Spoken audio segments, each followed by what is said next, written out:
Welcome to the Road to the Final Score, our Cinderella draft brought to you by bet365. Bet365 is offering a bracket challenge to our customers who will play for points in each round, with the overall winner getting $100,000. Anyone who predicts a perfect bracket will win $10 million. Head to actionnetwork.com/bracket to enter. So let's go ahead and break down how we're going to do this. We're all going to be selecting 4 Cinderellas, hoping to slip that glass slipper onto their feet. We have 4 competitors. I'm joined by Charlie DiSturco, Anthony Dabbundo, and Nick Giffen, as well as myself. And hopefully we can pick out some winners here between the 12 and 16 seeds. We'll also get into the scoring system a bit here. If you pick a 12 seed, for every win, you get 1 point. 13 seed, a 2-pointer. 14 seed, 3-pointer. 15 seed, all the way up to 4. I mention this because if you go with a 16 seed, that's an automatic winner. So we're going to go ahead with we'll call it the money ball from the NBA 3-point contest. That's your big one. You want to go ahead and sink that, but you're under no obligation to select a 16 seed. There are also multipliers. If you win in the round of 32, it's worth 2x. If you win in the Sweet 16, 4x. And as we discussed off air, going any deeper than that, you've already won. We don't need to get into the scoring system. All right, finally, let's get into some of the Cinderellas that have been successful in recent years. Of course, St. Pete's magical run last year, ruining Kentucky, Murray State, and Purdue's season on the way to the Elite Eight. In 2021, a name to remember, Max Asmus. The Golden Eagles went all the way to the Sweet 16. They were a possession away from beating Arkansas to advance to the Elite Eight. They're back this year as a 12 seed up against Duke. And then finally, in 2018, what a year it was, UMBC becoming the very first, I apologize to you, Nick, on this one, very first 16 seed to upset a number 1 when they took down UVA. Also, Sister Jean, shout out to you, looking no older than 137 years old. You were courtside for Loyola Chicago's magical run to the Final Four. So who will it be this year? Let's get it started. We drafted pre-recording of the exact order. Nick getting started, then Charlie, Anthony Dabbundo in 3rd pick, and then I'm going to be in that swing spot in the snake draft at number 4. So let's get things started with you, Nick. What are your thoughts on the Cinderella that's top of your board? Yeah, the first pick of the draft, the top Cinderella I'm going with Drake, the 12 seed. And as my first overall pick, I went safer here simply because I think this is the team that, of all of the 12-plus seeds, has the highest probability to reach the Sweet 16, getting a little bit of a multiplier there. This Drake team is the best 12 seed of all the 12 seeds per my power rankings, and they face Miami, which is the worst 5 seed of all the 5 seeds per my power rankings. We all know we like those 5-12 matchups. Well, this is the 12 seed that definitely has the best shot of winning here. Miami is more like an 8 or a 9 seed. If you rank all the 68 teams 1 to 68, Miami's right on the border of like an 8 or a 9 seed in that, coming from that weak ACC conference. And then if Drake gets past Miami, they would, if all things go according to plan, face Indiana, who is a relatively bad 4 seed. I actually have them closer to a borderline 6-7 seed in my power rankings here. So just some really nice opportunity for Drake to get some good matchups a week 4, a week 5. And even then, with Indiana, not being the greatest 4 seed, there's a real possibility that Drake ends up facing Kent State in the 2nd round, giving them a good chance to get to the Sweet 16. So I'm going to go with Drake as the first pick of the draft. I'll go ahead and speak for the entire table. This is the beauty of college basketball. We're all slamming on the table. We wanted the team from Des Moines. You're going to be the nation's sweetheart. So obviously they're off the board. Who are you going with, Charlie? Yeah, I'm going to attack that same region. I'm going to go with Kent State here against Indiana. Nick already mentioned how Indiana is slightly overrated here. I do have Indiana to win the championship, a brutal draw, and Kent State is really that team that you didn't want to face if you were Indiana. They're elite at defending the ball screen, and they are very good at defending the pick and roll, which is just about where, and then the post, which is where Indiana operates with Trace Jackson Davis. This is just a great matchup for Kent State. I'm a bit nervous as far as, when it comes to backing them on the spread because it's such a low number. But I think that if Kent State's offense can really get things going, they're very hard to beat. They have the veteran point guard in Sincere Carey. They have Malik Jacobs, who is going to be on Hood Schifino the whole entire night and going to give him issues. They have just about everything you want in a team from a defensive point of view. It's just a matter of their offense. But when it comes to a Cinderella team in March, all you just need is a couple shots to go down. You need Sincere Carey to make a couple shots. He's the main offensive facilitator and shot creator of this team. And Indiana, they have a lot of problems when it comes to the pick and roll and the mid-range, which is where Kent State kind of operates. So I'm going to go with Kent State here, also attacking that 5-12 matchup, which Nick mentioned Drake and Miami. Miami a bit overrated. Kent State could give Drake problems too. And when it comes to the 13, I get that extra point and possibly that Sweet 16 run. So I'm going to go with Kent State there. All right, Anthony, you're up next. Let me lead this horse to water, turn the Cinderella into a pumpkin for you. If there's plenty of 16 seeds out there, why don't you just go ahead and win the whole thing right off the bat? I'm sure that's what you have chambered. I do not plan on taking a 16 seed in this draft, but we will see how it breaks for me later on.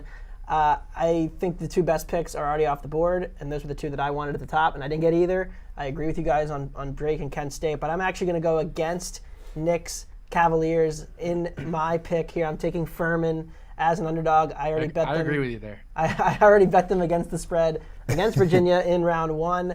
The UVA offense has been sputtering. Now they lose Vanderplas. They have to go to Shedrick much more, and he's a good player. I think he's a little underrated by the UVA community, but he does make them worse offensively and probably a little better defensively. Furman does have a pretty good matchup here. They space the floor really well. They can shoot over the pack line. So I think it's a pretty favorable matchup for them. The second round is a little bit dicier because of San Diego State and Charleston. Very different matchups depending on who they get potentially in that round. San Diego State, of course, going to play more in the half court. I think they can probably cause more problems for Furman with their size inside. But Charleston, it's a run and gun back and forth game if they do get them. So I think Furman is the next best pick on the board. Also a 13 seed, so I do get the extra point if I need it. And I think Furman's live to win this game against a Virginia team that has not played its best basketball in the last month. All right, I get back-to-back here. I'm going to go with a team that we mentioned at the top in our video montage. Why not the Oral Roberts Golden Eagles? They still have Max Asmus, who apparently has no eligibility issues whatsoever. He can just play in every NCAA tournament until he wins it. He's averaging 22 points per game. He's an absolute nails shooter, 38% from three, over 90% from the line. As a team, they shoot very well from the line, which I love during March Madness because you're going to have those crunch time moments, whether you need those points to come back or you're trying to hold off a comeback attempt. So I like that element that they bring to the table. Connor Vanover, though, has been this missing piece for them on the defensive side. Yes, they almost went to the Elite Eights 2 years ago, but they did it all with that run-and-gun offense. This year, they're 75th in defensive efficiency, and it's all because of this 7'5" transfer from Arkansas. He's second nationally in swats per game at 3.3. He's going to be able to at least neutralize Lively and Filipowski to a certain level. Otherwise, I think against most mid-majors, they would absolutely eat. So I'm going to like the Eagles here to win one, maybe two, have no problem hitching my wagon to them because, and this is my favorite stat, they lead the nation in kill shots, which means runs of 10-0 or better. So they're never out of it, and they certainly can expand on a lead pretty quickly. As I mentioned, the snake back-to-back for me. I'm going to go with a 12 versus a 5. Going to go with VCU.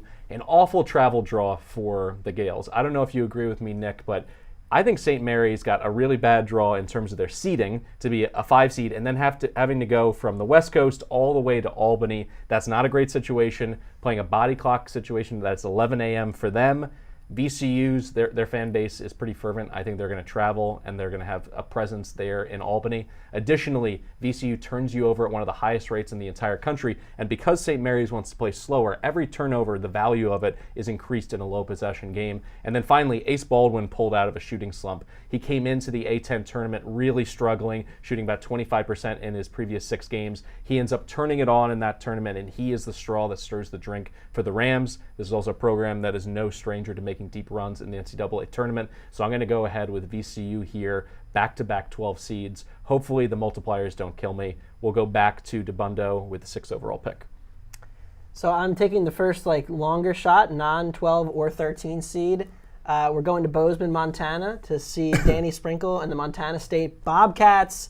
I think they are the 14 seed that is most likely to pull an upset, the most overseeded team potentially in the entire field. I know this is something Nick talked about with Kansas State as a 3 seed. They were the 8th most reliant team in the country on home court advantage. So at home, excellent in Manhattan this year in the Little Apple. Away from home in the Big 12, they weren't nearly as good. Neutral court, they weren't nearly as good. We saw them get handled by TCU in the first round of their quarterfinal in the Big 12 tournament. They were closer to a 5 or 6 by most metrics, and I was surprised to see them on the 3 line. I thought they'd end up with a 4 at best. And also Montana State matches up well here because they have so much size on the interior. They play through their 2 forwards. Well, that's an area of weakness for Kansas State, which is much more of a guard-heavy team. Also, if we do get a win, Montana State would see Kentucky or Providence. They're both very inconsistent teams. Providence, ended the season really poorly, ended up almost on the bubble. And Kentucky, it's been up and down for them, but they would be able to match both of those teams on the glass, which is where Kentucky and Providence get most of their offense from. So I think the path is open for a 14 seed. I'd like all of the 14 seeds, at least 3 of them, this year. Sorry to Grand Canyon. But I think the path is open for these 14s to pick off some pretty vulnerable 3 seeds. Yeah, I mean, I agree with you on the Montana State bandwagon. I'm upset that you took them. That was like my circle right there. I'm going to go with the 12 seed. I did not like going with the 12 seed originally. That's why I went with Kent State off the rip because of the multiplier and stuff. I'm going to go with Charleston here against San Diego State, right? Dabbundo already mentioned, he said that Charleston is a very run and gun 3-ball offense. And when it comes to March Madness and it comes to pulling off an upset, what you want is a team that just catches fire from 3 and they just run away with it. Against San Diego State, they want you to, they want to slow down the game. They want to, and they're really good as far as defense goes from the perimeter. They're 7th in the country. But when you look at their catch and shoot, they're actually 249th. Now, that's not to say College of Charleston is, going to light it up from 3. They actually struggle from 3 altogether. They're outside the top 200, but they shoot it nearly 50% of the time. So all you need, a couple to go down. Brzovic has been great as far as just being able to pull out the 5-space-4 offense and pull the big man out of the inside. Charleston's going to be able to light it up, and I expect them to really give San Diego State some fits here with their drop coverage defense. Can their defense defend a better offense, right? They haven't really played much as far as an elite offense goes.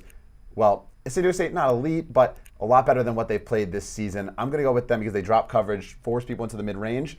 That's what Matt Bradley likes to do, and we've seen Matt Bradley consistently play this team out of games and let opponents kind of drag their subs back in. So in a very volatile game with a lot of 3s, I'm going to go with Charleston here, and I think they can even pull off the upset in the next round, going off where you went in the first. A Charleston team that spent at least a couple weeks in the top 25, so they're no stranger to high-end play and expectations, and being in that traditional 5 versus 12 matchup, there's those expectations that at least one upset's going to happen. How about you, Nick? There's been a run here on 12 seeds. Are you going higher or lower? Well, Charlie mentioned he wasn't planning on taking a 12, but I'm very glad he did because I was really hoping to get my next pick, Vermont. The 15 seed here. I am very excited to go with Vermont, especially because I went safer with my first pick. I'm going to go with some point upside here, getting that 15 seed. The Catamounts are the best 15 seed, and I have them against the worst 2 seed in Marquette. And that means, Vermont does now have the best upside of any 15 seed by facing the worst 2 seed here in Marquette. And I actually have them even more likely to make the Sweet 16 than any of the 14 seeds. So, at worst, it would be about equal as any of the other 14 seeds that I'm seeing here to make the Sweet 16. So, by having that additional seed here as the 15 seed, we get that additional point bonus and potentially the multiplier bonus because they have a very nice draw. Now, I know, obviously, if they get past Marquette, they'd either have Michigan State or USC there, but I don't find those particularly daunting for Vermont here. So I think this is a good situation where they have an opportunity to pull a first round upset, and then after that they can go right on to potentially the Sweet 16 and get a nice multiplier. So this is a pure upside play after my safe first pick. All right, we're halfway home here. A good moment to take a beat, take a break. Think about how you're going to be setting up for March Madness, where you're going to watch. You're invited to watch with us. At the Elite 8, you can watch with the Action Network crew. We're hosting a March Madness watch party presented by bet365 at the Mad Hatter in Hoboken, New Jersey. That's on March 25th. Go to actionnetwork.com to RSVP and watch right along with us.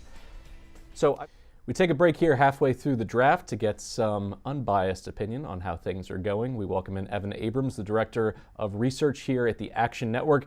Evan, what are your thoughts on the Cinderella draft thus far? Listen, what I've seen so far, I'm here to suck up to you. I actually like your draft. VCU 16th in defensive efficiency, 8th in momentum metrics, and then you got Oral Roberts facing Duke. I think they have a shot to go a little farther than my little worry is Duke slow tempo, Oral fast tempo. I tend to kind of like the slow tempo teams, but I think if they could get past Duke, kind of like the route.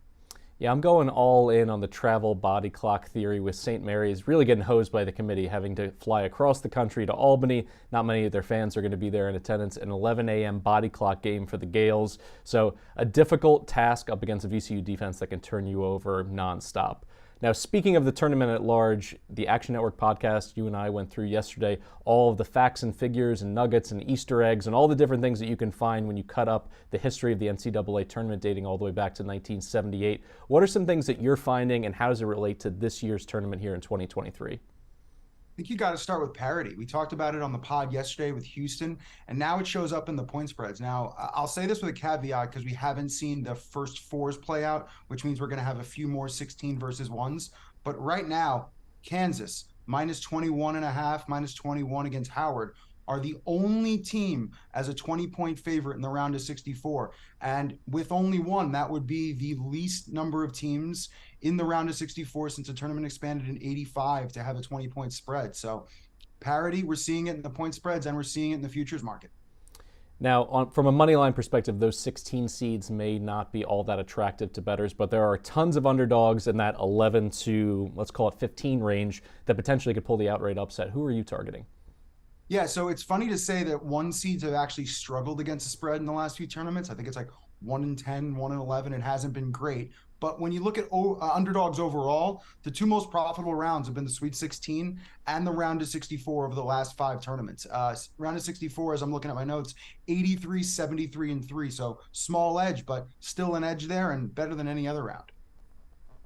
When we get into the 12 and 13 seeds, sometimes those are the ones that fans rush to pencil into the round of 32, the Sweet 16. Do you find that there's credence to that feeling the 5-12 upset happens every single year, or is that slightly overstated in your opinion? I think it's a little overstated, but the data kind of goes against my grain. Like 12 and 13 seeds, as you have pointed out, have done extremely well. And this is, again, cap tip to you. Going back to the 2008 NCAA tournament, if you blindly bet 12 and 13s on the money line, you've been profitable in 9 of 14 tournaments, including 3 of the last 4, and your ROI, absurd. 13.8%. And if you compare that to 10 and 11 seeds, only 5.4% return on investment. So those 12-13s have been key. I do like a few of the 12-13s out there in the market right now. I will say it's probably time to rush to the window and get a bet in on Drake, because if Norchad Omier is ruled out for Miami, that game could actually close as a pick'em. So really all that value drying up for you, at least from a money line perspective. Let's close with this. The 15 seeds have become pretty trendy in recent years, pulling outright upsets. Is there anyone here on the board right now that you think is going to throw a true scare into one of the top 2 seeds?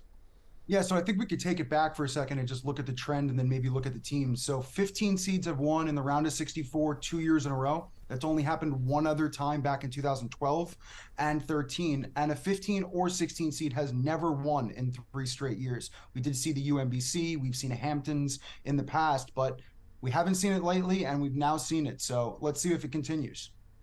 All right, we still have half of the Cinderella draft to get through, so we're going to kick it to Nick for the 9th overall pick. Hopefully we see some of these seeds pull the big upsets, and not just from a pure money-making perspective, but also I think we all deserve a little madness at this point in the season after hearing about how vulnerable the top seeds have been, through January, February, up here through March.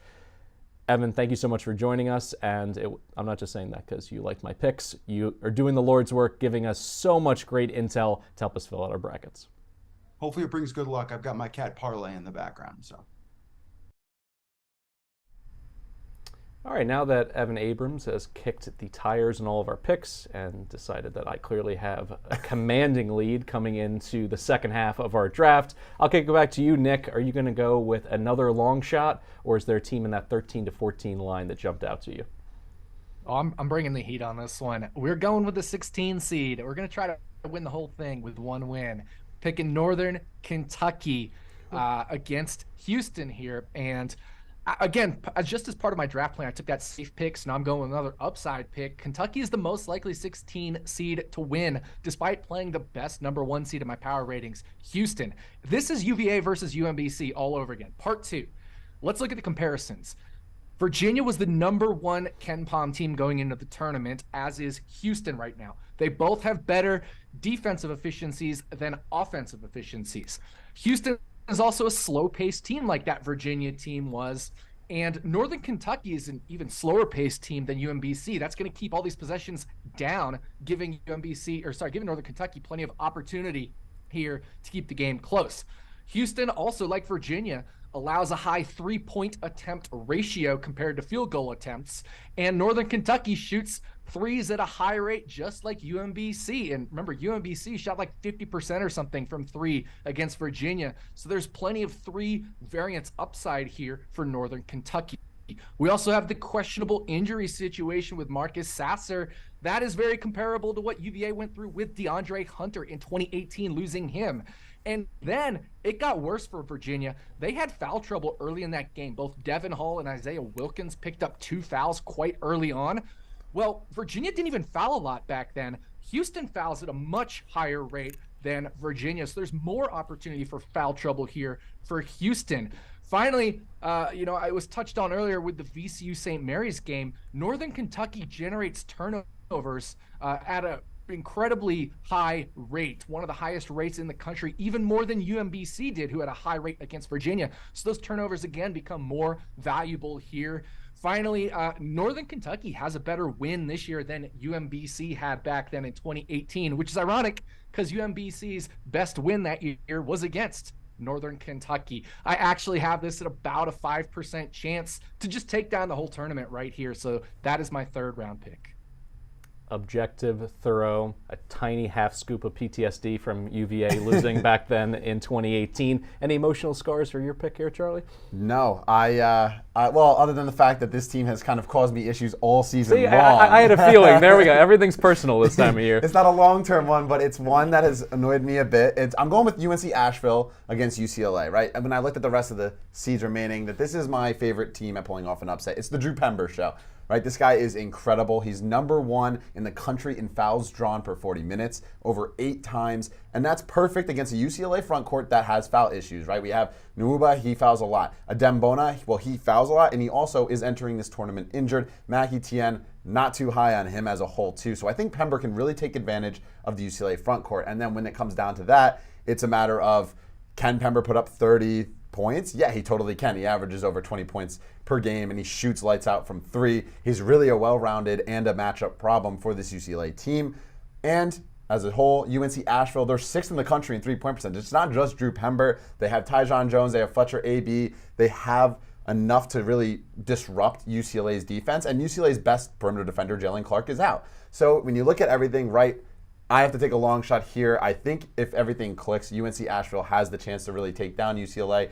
You saw what happened against Arizona when their bigs got into foul trouble, and if Bona's not 100%, I think Pember can really take advantage of it. All we need is hot shooting from 3, and UNC Asheville can do that. UCLA, to live in the mid-range, have a very highly inefficient shot. So Tiger Campbell has an off night. Jaime Jaquez has a off night. This really can turn into an upset brewing. I took them against the spread here. I love them.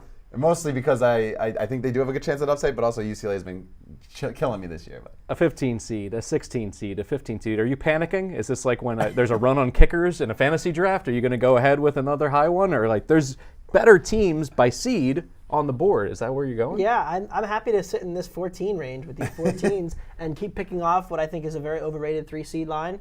And I think we have one here with UC Santa Barbara, the Gauchos, going up against Baylor. This is the strongest crop of 12 to 14 seeds in more than 5 years, according to Ken Palm adjusted efficiency, compared to average. So you can look at the numbers and say these 12 to 14s are better than usual. And I think the threes are some of the worst threes we've had in years as well. And Baylor is a team, they're very reliant on their offense. Their guards can score with anybody. They're one of the best 3-point shooting teams in the country. They shoot a ton of threes. But what happens if they go through a stretch where they're not scoring, where they just go cold for a night? The Gauchos run a very slow-paced offense. They run an offense that's very efficient in getting to the rim. They're good in the half court. And they're switching everything. Their guards don't really guard. They have no rim protection. This is a Baylor defense that can get exposed if the threes just aren't falling. If the guards are a little off, we've seen how this could go wrong. And similar to the last pick where I was betting against Kansas State, who lost in the Big 12 quarterfinals, Baylor's another team not playing their best basketball to finish, lost their last 2 matchups against Iowa State. I think the Gauchos have a chance to win this, and probably that's about it for them. If they get Creighton, I don't think that's a great matchup because of Kalkbrenner. But as this late in the draft for a 14 seed that I think is live, I'm going to take the Gauchos. Now, Nick brought this up with his Houston upset call, I should say Northern Kentucky upset call. This is KYP time, know your personnel when it comes to players being out. I look at Tennessee as vulnerable. They weren't an offense that was setting the world on fire to begin with. Now they're without their point guard for this tournament, and they're running up against the Louisiana Raging Cajuns, a team that can really kill you on the offensive glass. They're top 50 in three-point percentage. And Drew Pember, I absolutely agree. I think the guy should be at least a second-team All-American this year. But let's not sleep on Jordan Brown. This guy gave 20 to Texas. He averaged 20 and 9 on the season. I think from a scheme standpoint, if he plays well and stays out of foul trouble, this will be a game in the under 8 timeout range. And then when you look at what Louisiana can do is they really limit teams on the perimeter. They only gave up 6 made three-pointers per game. That was top 30 in the nation.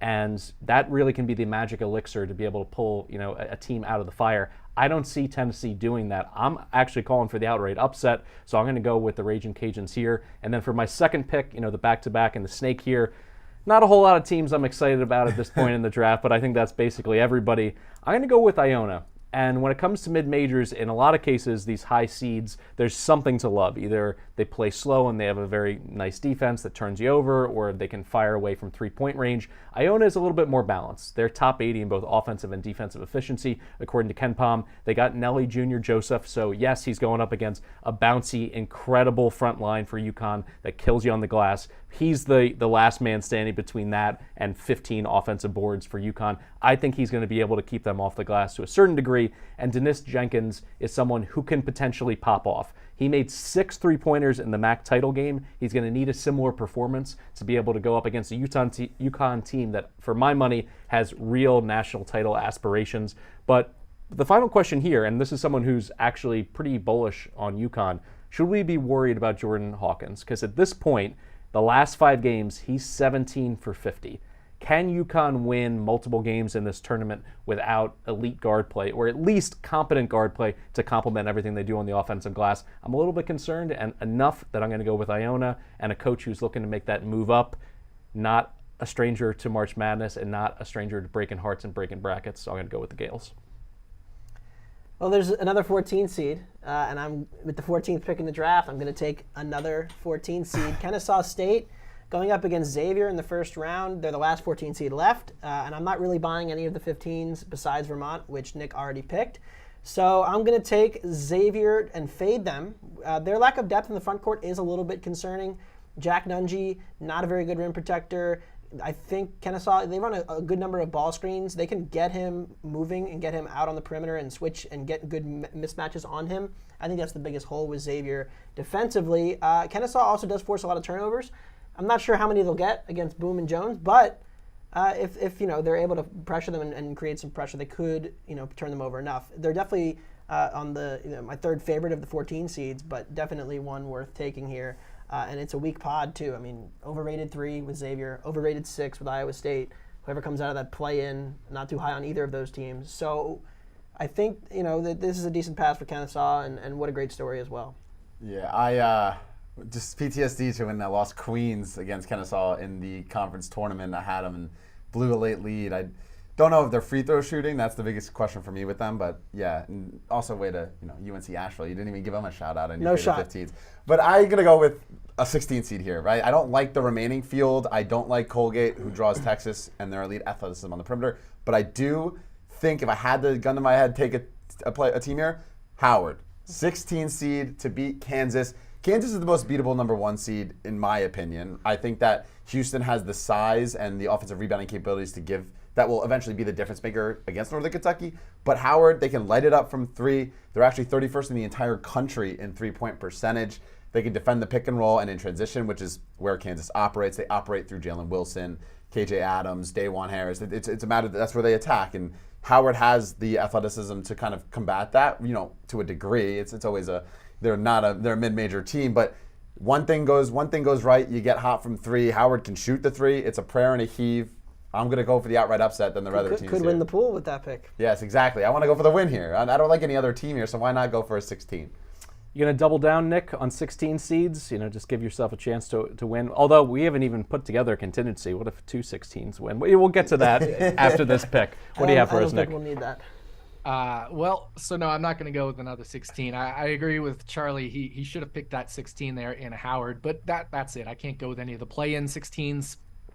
So that leaves us with 2 15 seeds, either Colgate or Princeton, and then Grand Canyon versus the Zags. And there's no way I'm taking Grand Canyon versus the Zags.